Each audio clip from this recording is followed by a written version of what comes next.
when we were young, we were never really scared of my mum, you know, because, see, our mum never hit us. Mum would always use mental torture, right? Which is worse, because mental torture lasts a lifetime. Because I wish you got a smack. You get a smack, bang, it hurts, it goes red, you learn your lesson, you cry, you move on. No, mental torture lasts a lifetime.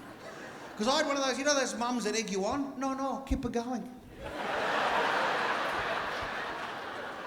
Hit your brother again, harder.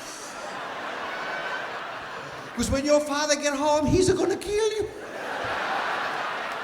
And I'm not gonna stop him. Do you remember that all day you knew you were going to die? You knew that as soon as 5:30 comes, there's no judge, there's no jury. Your old man steps one foot in the door and your mum's going to go, there's your son, it's bad, the boy, go kill him. And now... So not only are you waiting all day, now your dad comes home and what does he say? Go in the room and wait for me, I'm going to smack you in there.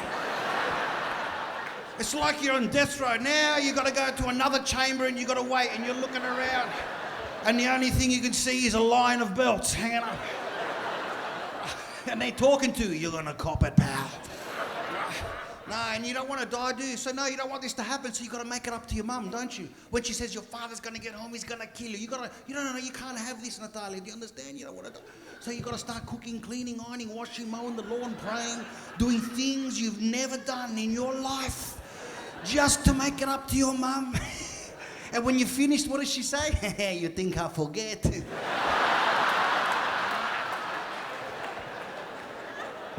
Doesn't happen, doesn't exist, doesn't, nah. But that was our time. You know, that were the things that we had to do, you know. And you know what I used to love when we were younger, when we were growing up, was the visits. Do you remember doing the visits? Right, yeah. They were the best. See, and now I'm not talking about visiting your uncles, your aunties, or your cousins, Natalia. I'm talking about visiting your grandparents, you know, like the good people that we used to go and visit, like two, three times a year, right? The genti giusti, we used to call them in Italian.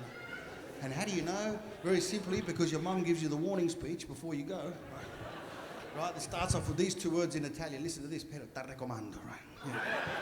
You know what this means? I warn you. Right? So when you hear these words, you better pay attention, because the instructions that follow are a matter of life and death. So my mum, she turned to my brother on, she goes, if I see you touch it, or even just a to look here, at the biscotti, I'll kill you. You're a little kid, you don't want to die, you're in there, you did the biscotti right there on the table, like, I can't even look at the biscotti. In the back of your head, you got your mum, I'll kill you. But be careful, kids. It's a trap. It's a trap. Be careful, because what happens next? The lady who owns the house to Kumari in Italia, she grabs a tray of biscuits. She shoves them right under your nose. And in her best genti giusti Kumari voice, what does she say? You like a no biscotto? Have a no biscotto. This one, crema, is very nice. But don't touch the biscuits, right? It's a trap. And that's why you can't win with an Italian mum, because in the car she goes, don't touch the biscuit or I kill you. But what does your mum say in front of the Kumari? Have a no biscuit.